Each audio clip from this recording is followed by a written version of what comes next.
We all probably know someone who never really talks about money, never shows off, but, whenever they need it, the money is just magically always there. They may be 50 or 60 years old, they travel all the time, and they seem to live completely stress-free. Well, their secret isn't a glamorous tech startup or some revolutionary new app. It's a business so ordinary, so spectacularly boring, that 99% of people would never even consider starting it. And honestly, that is exactly why they work so incredibly well. Today, we're uncovering the 20 forgotten, totally unglamorous businesses that are quietly building extraordinary wealth right under our noses simply by flying completely under the radar. So, let me ask you a question. What builds more consistent wealth? Spending your days pitching venture capitalists for a shiny new tech startup in a hyper-competitive market, or just running a neighborhood laundromat with basically zero local competition?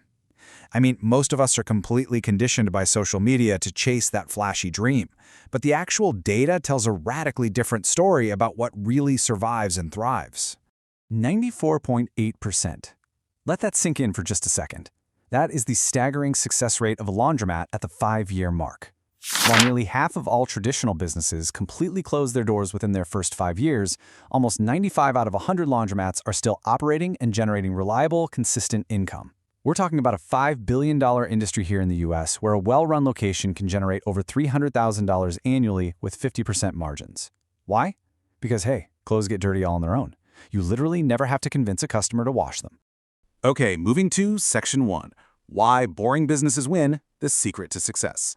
We're talking about massive, multi-billion-dollar industries just hiding in plain sight. Take self-storage. It's generating over $45 billion a year. Pest control is nearing $30 billion. Automated car washes, they just blew past $15 billion. The absolute secret weapon across every single one of these is the recurring revenue model. People are always going to need to store their extra stuff, they'll always need to get rid of bugs, and they want clean cars without having to scrub them themselves. Combine that with a membership model, like, say, paying $20 a month to wash your car whenever you want, and boom, you have predictable, recurring income, rain or shine. Thomas Stanley actually hit the nail on the head with this exact phenomenon in his famous research for The Millionaire Next Door. He found that most millionaires in the US didn't inherit their wealth, and they sure don't work in glamorous tech industries. Instead, they own businesses with a few core strengths. They solve very simple, everyday problems. The demand doesn't vanish if the economy takes a dip. They generate high recurring revenue, and they have incredibly low barriers to entry. Ultimately, they rely on pure, consistent execution, not some wild, disruptive innovation. All right, Section 2. Low cost, high return, the blueprint. Let's get into the models that let everyday people start building wealth right away.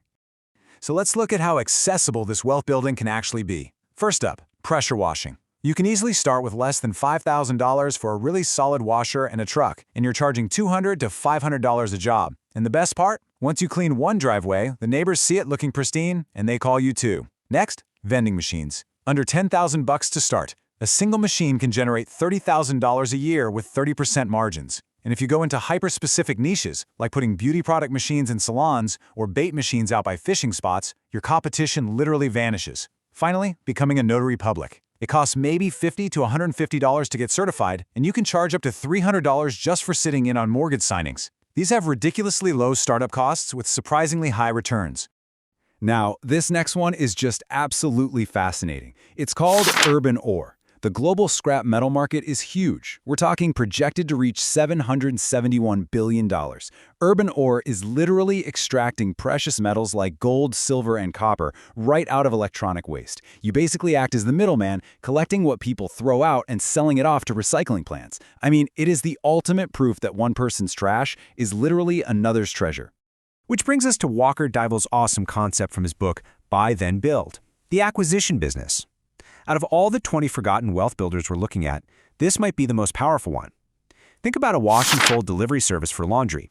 You don't buy the heavy industrial equipment. You don't buy or lease the physical laundromat. Instead, you just partner with an existing laundromat, handle the pickup and delivery logistics yourself, and keep 30 to 40% margins. You are simply adding the value of convenience, which, let's face it, people will happily pay a premium for today, while keeping your own overhead at basically zero. Next up, Section 3. Operator versus owner, the mindset shift. You see, there are two entirely different ways of approaching the exact same industry. Take landscaping, for example. The employee mindset means you are out there in the heat doing all the manual work yourself, charging by the hour, and maybe making, I don't know, $40,000 a year mowing lawns. But the owner mindset, that means taking a step back, systemizing the entire process, hiring crews, and charging by monthly contract. That mental shift, stopping being the guy who mows and becoming the one who manages the people who mow, is the absolute key difference between buying yourself a tiring, sweaty job and building a $200,000 a year business asset. Which leads us to Section 4, the cost of waiting, analysis paralysis. Consider these two guys. On the left, we've got Daniel. Daniel wanted the perfect flashy online business. You know the type, a personal brand, a slick professional podcast, something that just looked amazing on social media.